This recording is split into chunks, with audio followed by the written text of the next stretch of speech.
afternoon and welcome to yet another episode of the Marriage Corner Show. As always, I am your host, Viona Gethenji. In today's episode, we are hosting a very good friend of mine, Dr. Melissa, and the husband, Pastor Joe. And before I get ahead of myself and really preempt on this, allow me to welcome them and allow them to introduce themselves. They can tell us their names and also what they do for a living and anything else you'd like us to know about you. Karibuni. Asante. Thank you. Yeah. Yes, my name is Joe Mwita. I serve in ministry. I've had the privilege of serving in two churches at a pastoral position here in Kenya, and I also served as a pastoral assistant in Switzerland as well. It goes without saying, but I am married.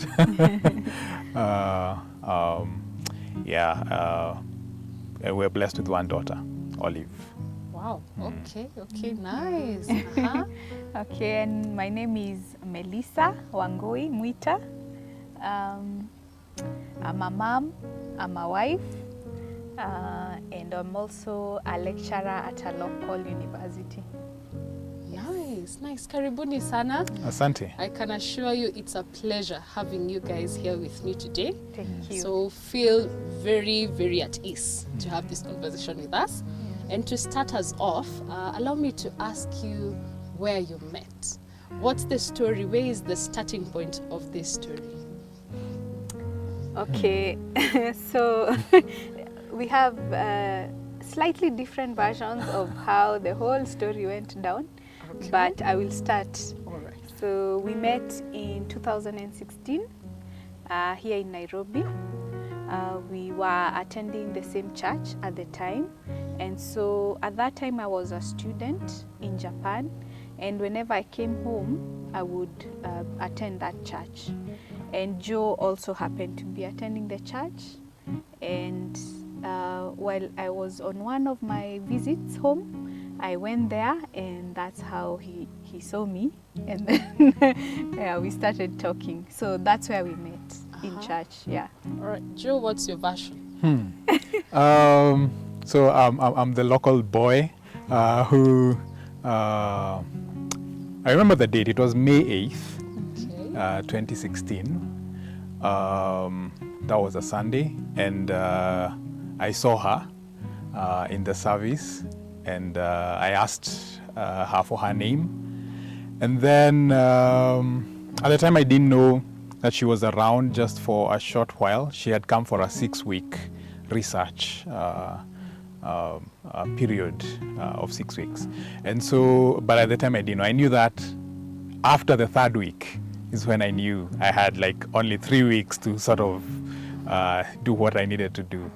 But just not to give a very long and extended account, I saw her. She was very much on demand because she was only coming once in a while, maybe once a year, and so everyone wanted to speak with her every Sunday. So I was a new guy at the church. I didn't have a chance, quite frankly.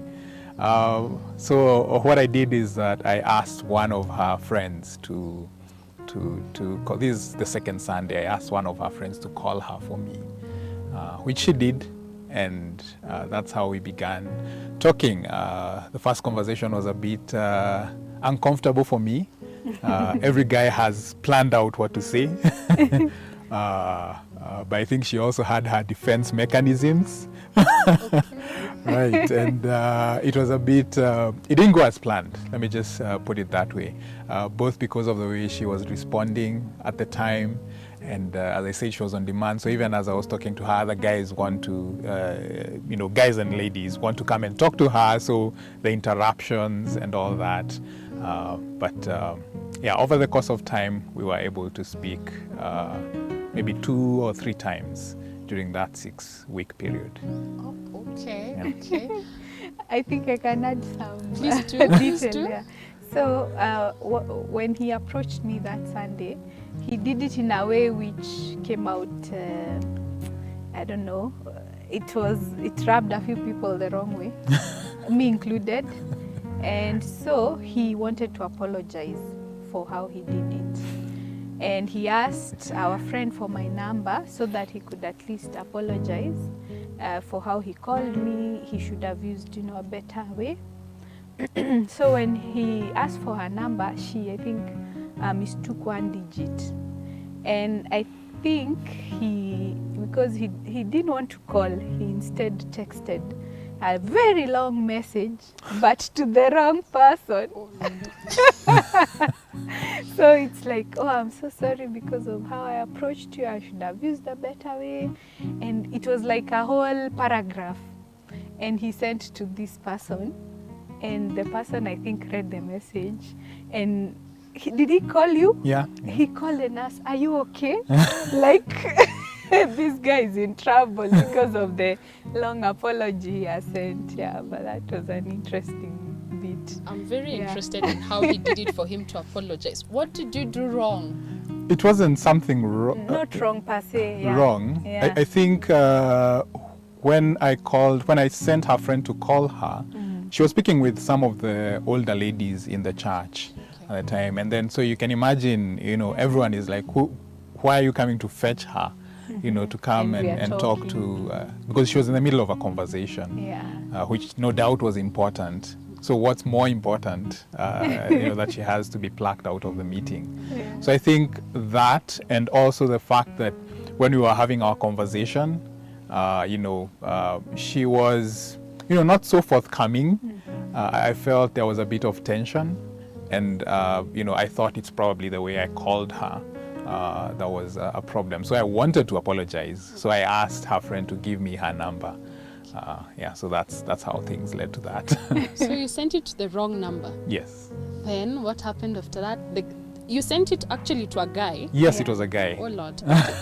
Pick up from there. Uh-huh. Yeah. So the guy just calls and he's very concerned. Are you okay?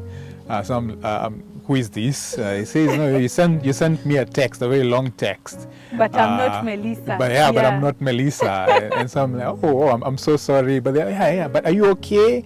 I'm okay. I think I'll just sort things out. And I think that was it. With guys, there's not much, to talk after that. Mm-hmm. Yeah. So But it was sorry. Sorry. Did you finally get her number like within the same 6 weeks? Yes, I called her friend. No, in fact, we spoke on Sunday, the following Sunday. Melissa was not there; she had traveled to her home. So I called her friend aside and asked her, why did you set me up? You gave me the wrong number. So she told me, no, I gave you the right number. And so when I showed her, she realized that she had given me one digit wrong, because she sent me a text rather than copying the contact. I think she just wrote it down and gave one wrong digit. Yeah. So please take us through to the next time you're talking to Joe. How is it after you've put up your wall of defense and you're not into this thing? When did you let it down? So he mentioned that I had traveled to Nyeri. Yes. And then I think at some point you called after you got the right number, because now him sending the wrong person the text, I didn't know of. He just told me much later that this had happened. So he got my number and then I think called me. You called me while I was on my way and just said, now I think he chose to speak it out rather than text, because so he just said I wanted to apologize because of how I approached you. And I said, it's not a problem, it's okay. And I think after I came back from my my home in Nyeri, he asked if we could meet or something. I can't remember clearly, but time for me was running out. I was quite busy trying to get back, and I don't think I was in that mental space to meet, because I didn't know him as much. And this was my first time meeting him. It was just a few weeks into it. So I think the next time we actually talked was the last Sunday before I traveled back to Japan. So what happened that day, now he already has my number, but we weren't really like communicating or anything. So we were just talking with friends at church, and me bidding people goodbye, and we had stayed up to, it was quite late, and when now people were saying, okay, they want to leave and go home. He called a couple of friends, and then he said, now because Melissa is going on Tuesday, why don't we pray together? Why don't we pray for her travel and her going back to Japan, that God may be with her? And that was like, for me, it sort of touched my heart, like he even wants to pray for us. And and he was like, oh, so how can we reach you when you go? You see, now he had my local number, but my number there, it doesn't. So at the time there was a WhatsApp group for the church. I said my contacts are there. I just said it Evo too, like there was not me. So that's how he contacted me when I got back via WhatsApp. Okay. So maybe he can take it up from there. Before he even takes it up, Joe, why her? Why did you, in such, I'm imagining a church has hundreds of girls or even tens of girls. Why her?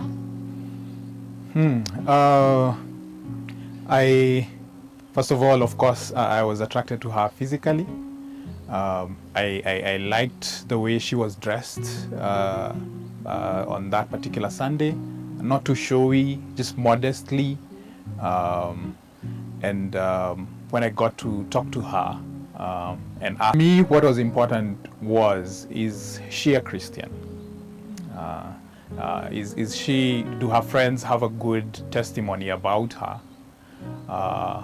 And that's what I did. I spoke to her friends and my friends who at least had known her, because I was the new guy in the church.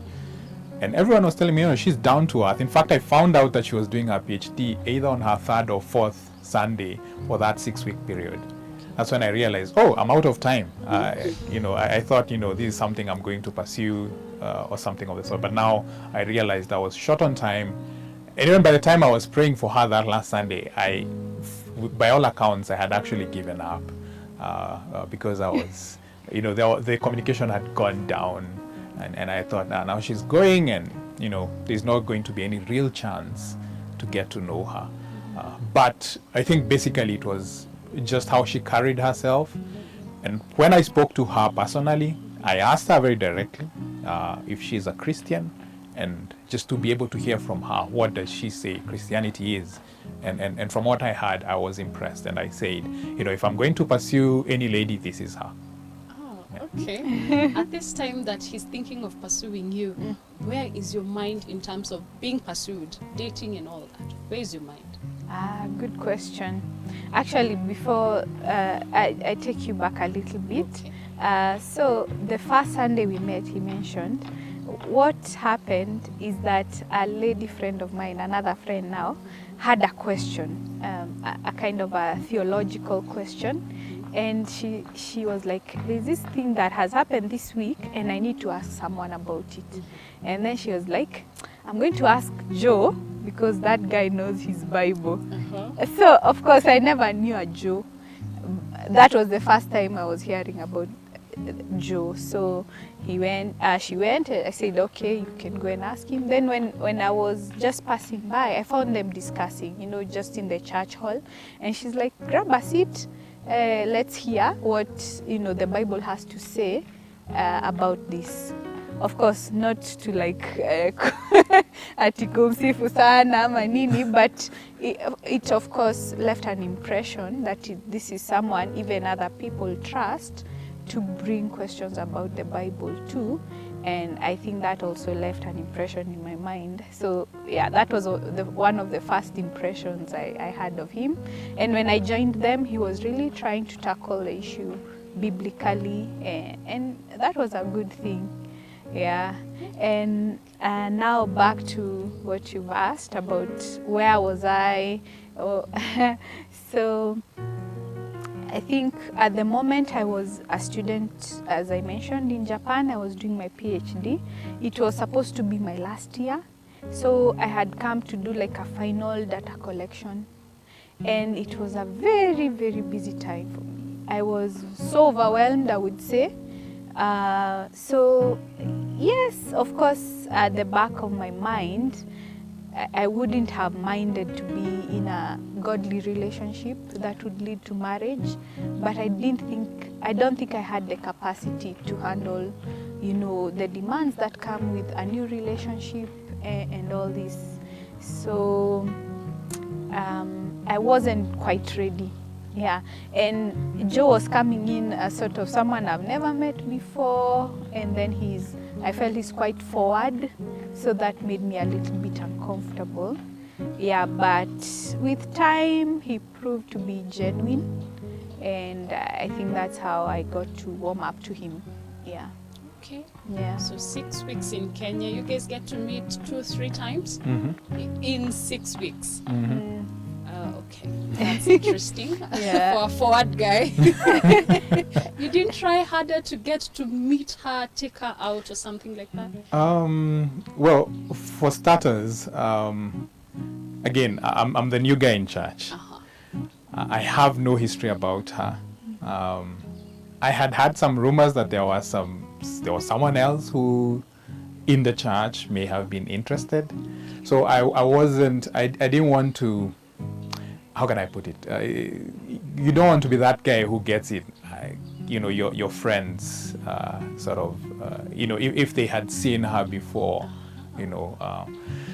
The other thing I think was I myself had been struggling whether this was the right decision. So the first 2 or 3 weeks for me were weeks of struggle, weeks of prayer. So that now when I decided to find out, and now when I was finding out, she's actually come back to Kenya for 6 weeks and she's going back to Japan, now that's when I had started really, saying, okay, I think I'm going to give it a shot. And that's why our interaction, also because she traveled for at least 1 week, and another week I think some guys had organized a bash for her. So that Sunday also we didn't get to speak. I think on a Saturday. Yeah, Was but it? yeah, Yes. you were invited, but you were not comfortable to come, Right. because he wasn't sure. Yeah. Yeah, if he should come. Right. No, to the party. Yeah, Yes. it was just a group of friends. Like I was about to leave, so from the church they said, let's meet together and just play some games and talk. So, but I think Joe was like, I'm not sure I should come because of what's going down. Yeah. Okay. All right. So you guys have this, I'll call it a rocky start. It's not smooth. It's Yeah, not it's not as you really want it to smooth. be. Yeah. When does it get better? How long after? Because by now you're going to travel back to Japan. For how long were you out, and when did this get a little bit smoother for you? Joe texted me via WhatsApp and he's like, just let us know how you're doing. If you let us know how you're doing, if you arrived safely. And I said, yeah, thanks for asking. I arrived safely and I'm doing okay. And I think there was a bit of quiet there, but he was still wondering, how do I go forward with this? And now happened that call. I'm not still sure. He was thinking, how do I go forward? And then one day, I think I was just, now Japan and Kenya are like 6 hours. There's a 6-hour difference. So the sun rises earlier there. So my 9 a.m. is like, is it 3? Yep. Yeah, it's 3 a.m. in Kenya. Okay.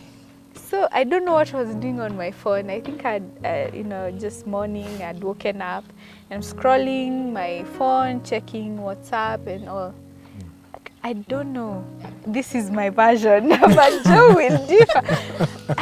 I was seeing people who sent me messages, and maybe I was checking his profile or something, I don't know. And I hit the call button. So before I realized, I'm like, imeshaanza kupiga. Okay. So if it's better I wait for him to reply, or to take it, and then I say sorry, I called by mistake. Now, when he took it or he picked it up, I started, oh pole, it's 3 a.m. ameamka. I started saying, how are you doing? Ulifika poa? Nini nini? And we talked for an hour. Yeah, we talked for about an hour, and you can imagine it's 3 a.m.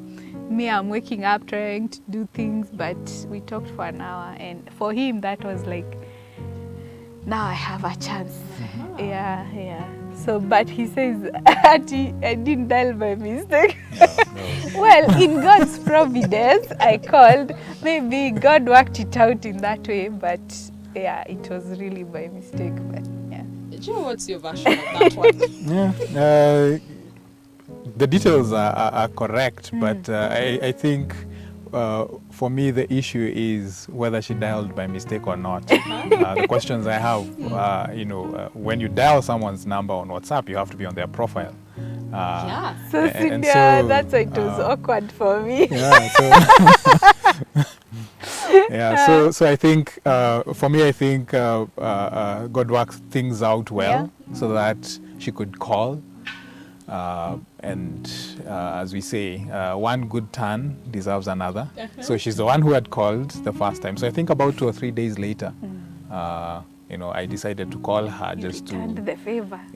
to find out how she is. And she picked up my call. Of course, during our first conversation, I established the time difference. So I also established the times that she's busy so that I could find out the best time to call.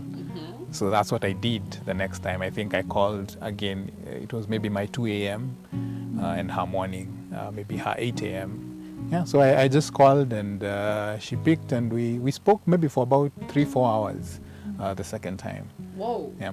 Okay. I won't go into details of what you guys were talking about the second time for 4 hours. Right. But apparently now it's gotten better and smoother. How long will you be in Japan before you come back? At that time? So at that time I had about 10 months? Yeah, just a little under a year left for me to come back. So I was supposed to graduate the next year. So we are around June now. We are around June of 2016. I'm supposed to graduate in March of 2017. Okay. Yeah. All right, take me through to this, 10 months.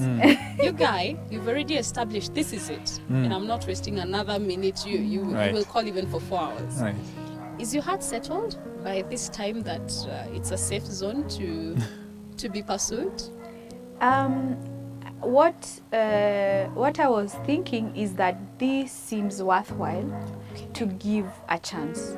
Yeah, because of the way Joe approached me and the way he just seemed interested in me as a person, not even the stage I am in life or the accolades or whatever. He just wanted to know how I am and who I am. And so I would say I was opening up slowly, but I was also struggling with it because it seemed a bit abrupt.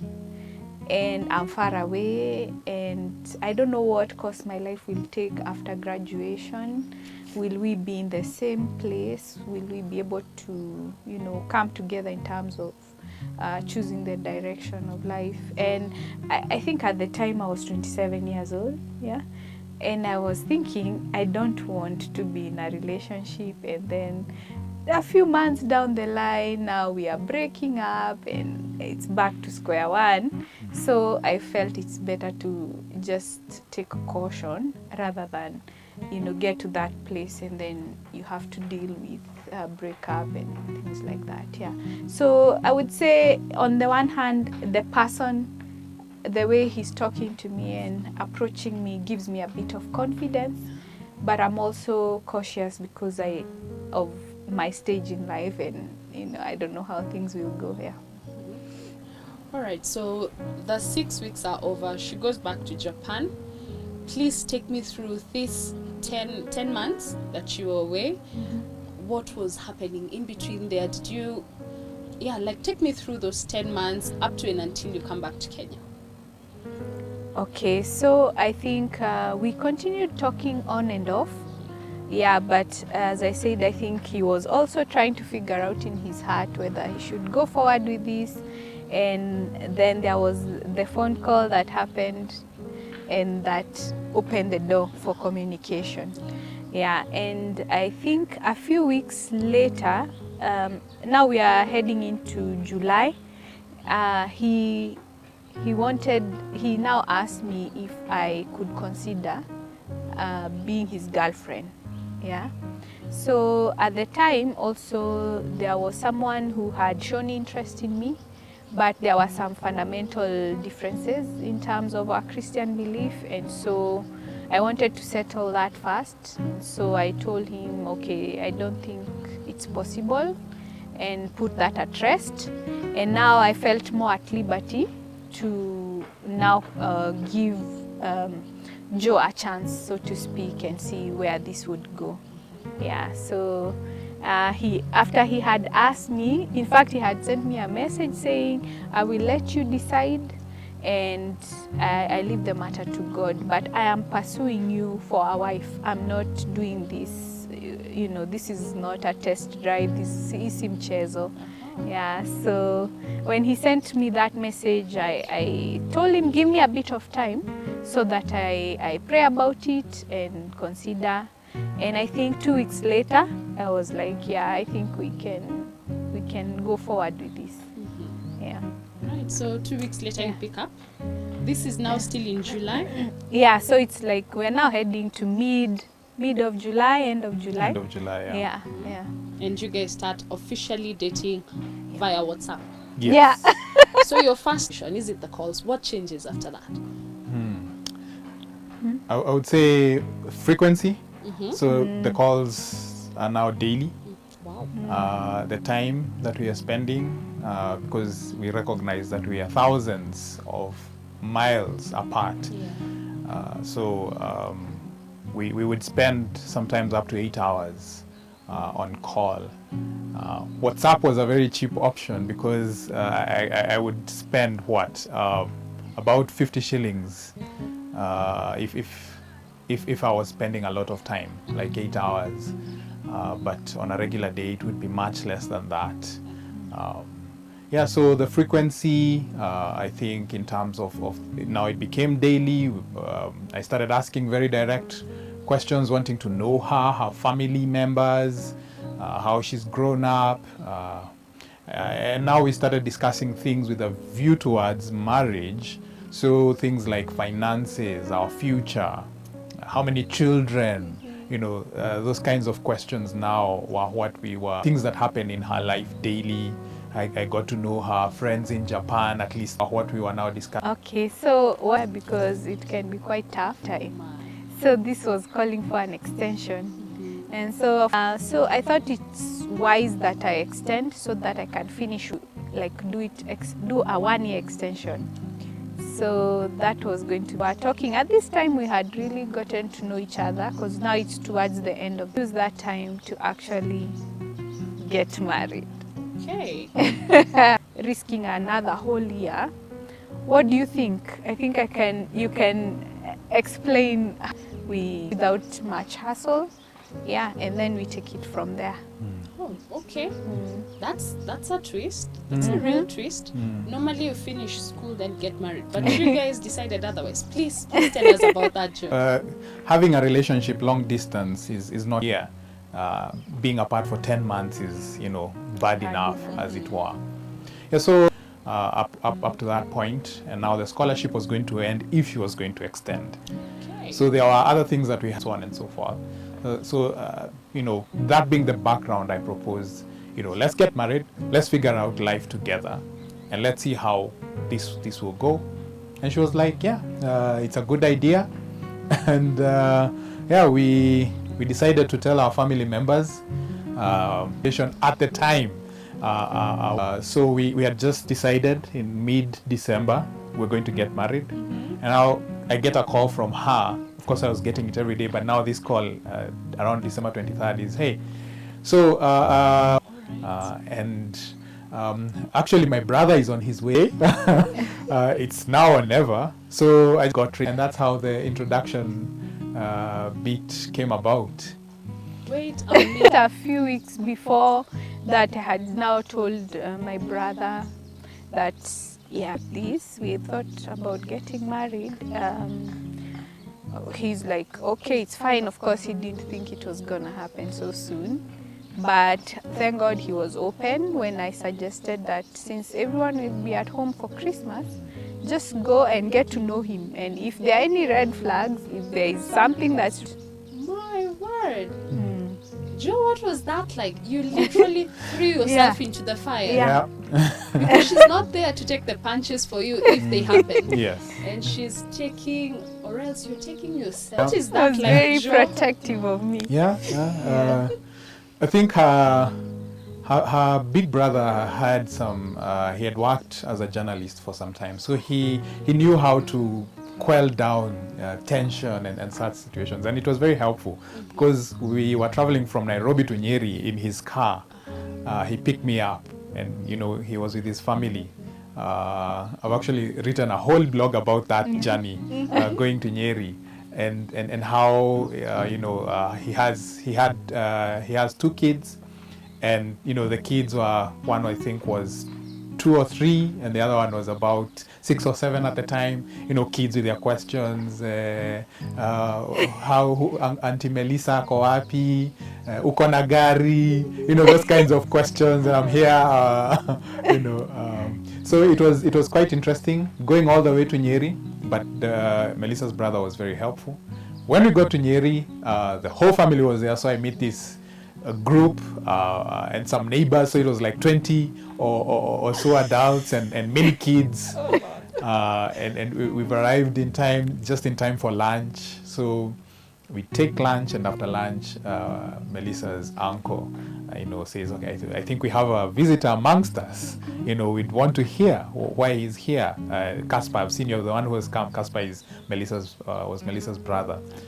I see you've come with a visitor. Who is he, and what does he want? Okay.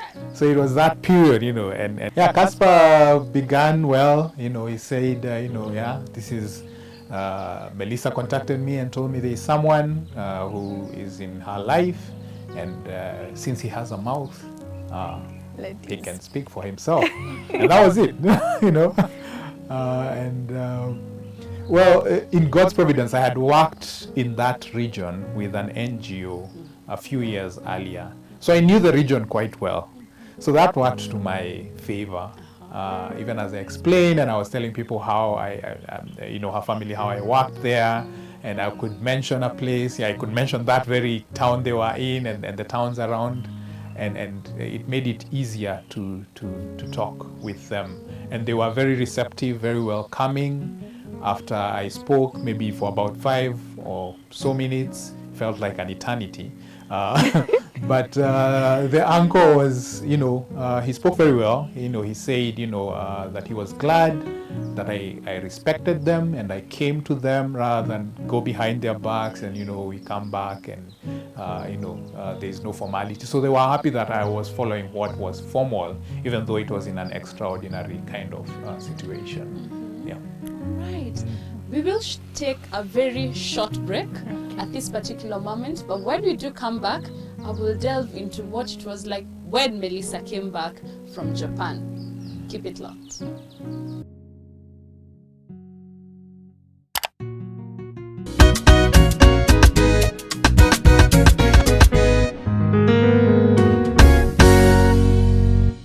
As they take us through their journey, we'll pick it up from there, and it wasn't a smooth journey. So you explained yourself, and your 5 minutes of eternity happened. How was it after that? Did you continue? Of course you continued, that's why you're here. But how was it for you after that? Well, as I said, they asked serious questions. Her brother in particular asked me questions alone, very serious questions, and which I appreciate. And there were other people who are concerned, my family as well. They had questions. They haven't met the girl. Who is she?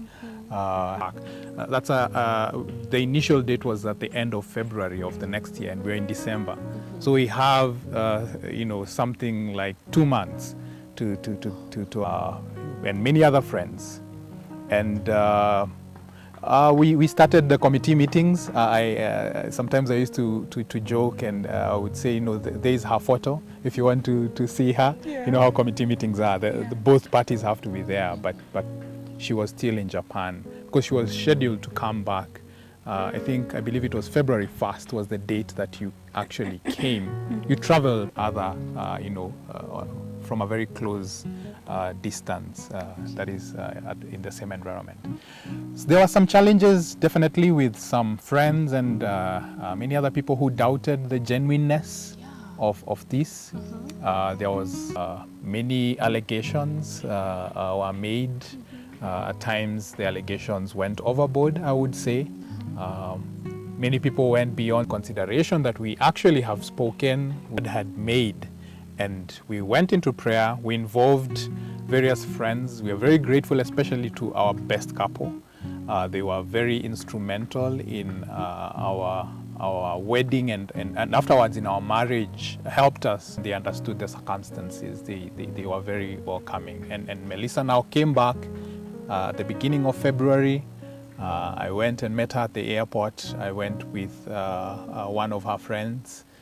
We met her at the airport, received her. She came in, and the date she came in, we went to Sharia House immediately to register the wedding, because we had a 2-month window. If she was going to go back, which she was, she had to go back at the beginning of April. So we had only February, and Right, so you do come back. Yeah. But before that, how's your heart? Honestly, planning for a wedding, how many miles away? Underestimated what goes into planning a wedding. So at first we thought of doing, the way you go and do the one at Sharia House, and then later on you do like the big white wedding. Yeah. But on thinking about it, we were like, this won't happen. Just do the wedding and finish. So we decided to just plan a wedding and like something we'll do once and get over with. Okay. So it took a lot of time. I think Joe did a lot in reassuring me. We had friends who came on board and supported us. And also just praying about month. I won't even try to go. And then she flies. half years. I was working in Nyeri because As a student and a single, still as a student, but as a wife with more responsibilities. And so I had a lot to accommodate into a new environment. So there are things I would take for granted. Like I had done most of the things with whoever, and now forgetting that joy, I have to listen. And of course, school was still ongoing, and I still had to finish school because I'd put in a lot of time in it, and I think it was important that God was gracious. Yeah, He preserved us even during that transitional time. Yeah, it was causing your baby marriage. What was it that really brought about the conflicts in your view? culture for me. First of all, the fact that she had to go to school, be physically present in her lab, and leave me alone, and I'd have hours, and I'm here, and it's a new environment. Yeah. Come and visit us. So trying to lead a family at that juncture with those circumstances, trying to understand